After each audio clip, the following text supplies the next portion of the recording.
علی بھائی، نجاشی مسلمان تھا یا عیسائی تھا؟ مسلمان تھا جی. اور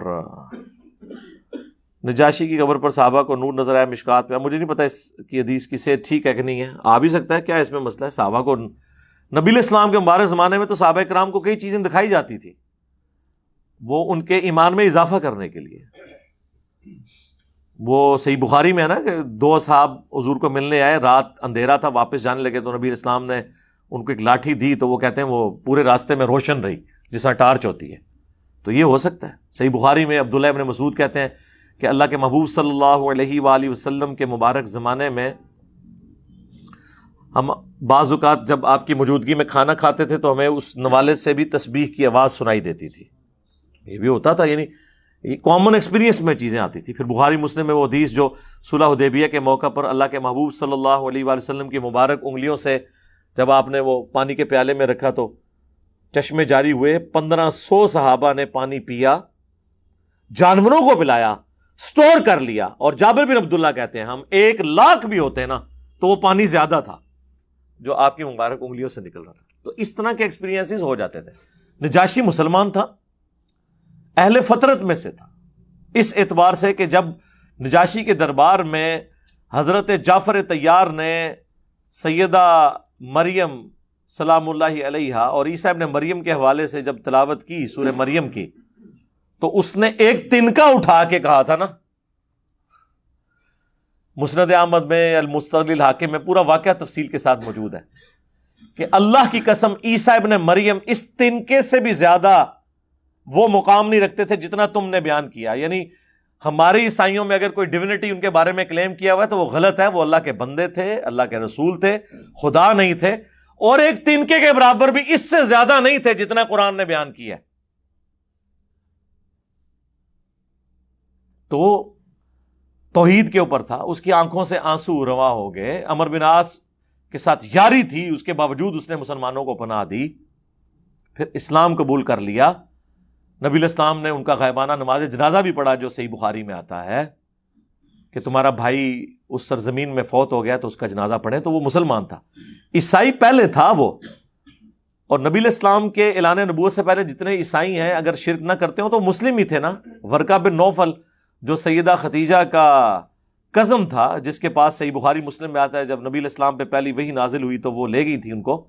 تو ورقہ بن نوفل جو ہیں وہ تو اہل فطرت میں سے تھے اس حوالے سے کہ حضرت عیسیٰ ابن مریم کی دعوت بھی تھی. آپ فطرت نہ کہ فطرت ہیں جن تک پیغمبر کی دعوت نہ پہنچی ہو، فطرت پہ تھے، یہ کہہ لیں.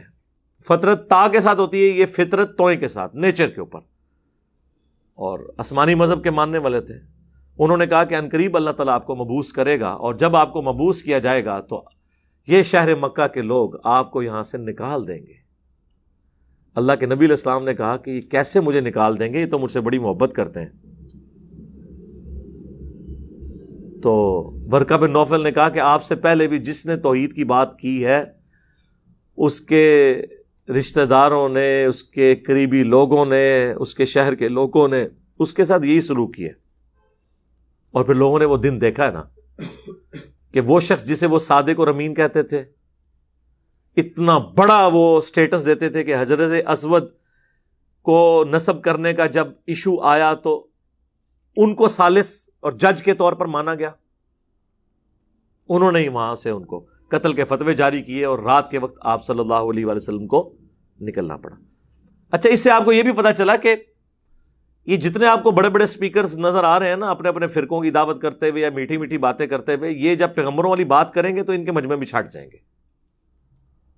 طارق جمیل صاحب نے صرف من کنت مولا فہذا علی مولا بیان کیا نا، آج تک وہ اس کے آفٹر شاک سے نہیں نکل سکے. 4 سال ہو گئے.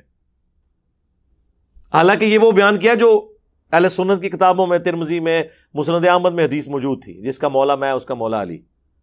صرف اپنی بات جس میں کسی دوسرے فرقے کی سپورٹ تھی ان کے زوم میں، ان کے علماء کے، اس کے اوپر وہ ان سے ناراض ہو گئے.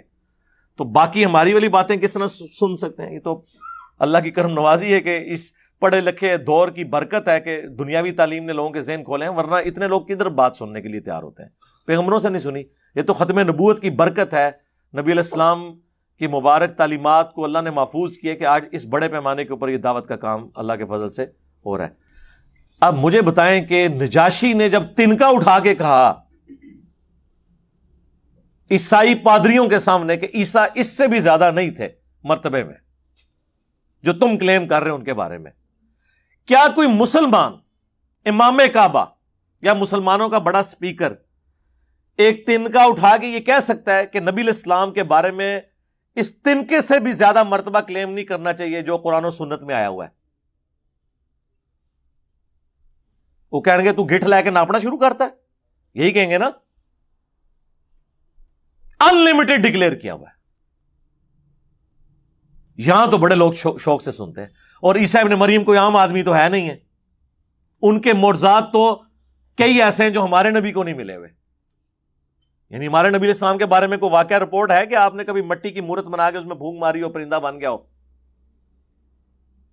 بتائیں. مردہ زندہ کرنے کا کوئی واقعہ سٹوریوں میں ویسے بنائے ہوئے انہوں نے واقعات، حدیث کی کتابوں میں کوئی نہیں ہے.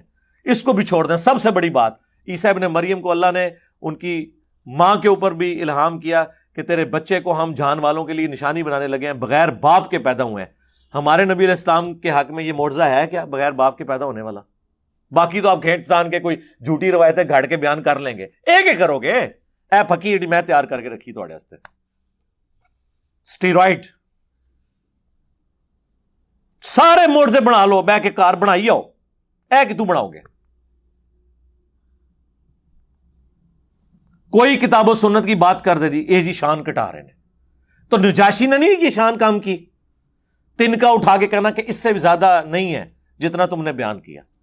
ہم کیا یہ کہہ سکتے ہیں اس تنکے کے برابر بھی اس سے زیادہ، جبکہ ہمارے نبی کی تعلیمات بھی موجود ہیں صحیح بخاری میں. دیکھنا میری شان کو اس طرح بلند نہ کرنا جس طرح نصارہ نے اپنے پیغمبر کی شان کو بڑھا دیا. میں اللہ کا بندہ اور اس کا رسول ہوں، مجھے اللہ کا بندہ اور اس کا رسول کہنا. ہمارے نبی علیہ السلام جب یہ کہہ رہے ہوں تو ہمیں تو حق حاصل ہے کہ ہم یہ بات کر سکیں. یہاں لوگ کہتے ہیں وہ جی اے جی قرآن پڑھ دینے، نبی کے خلاف آیتاں ٹونڈ دینے. لعنت ہے جی آپ کے عقیدے کے اوپر اگر آپ کا یہ عقیدہ ہے کہ قرآن میں کوئی نبی کے خلاف بھی آیت موجود ہے. تمہارے نبی کے خلاف ہو سکتی ہے، ہمارے نبی کے خلاف نہیں ہے، کیونکہ تمہارا نبی بنایا ہوا بابوں کا ہے، ہمارا تو اور ہے. کتابوں کا خدا اور ہے، بابوں کا خدا اور. کتابوں کا پیغمبر اور ہے، بابوں کا پیغمبر اور. وہ تو بھی قرآن پڑھیں گے تو ان کو وسوسے آئیں گے. انہوں نے تو بابوں کو وہ کچھ کلیم کیا ہوا ہے جو پیغمبر کے حق میں بھی ثابت نہیں ہے. جی عبد القادر جیلانی تو کہتے ہیں میں جنت میں نہیں جاؤں گا جب تک سارے مرید نہ لے جاؤں. کتنی بڑی باتیں کلیم کی ہیں. اور ہمارے نبی علیہ السلام کے بارے میں 3 دفعہ ہے قل انی اخاف ان عصیت ربی عذاب یوم عظیم.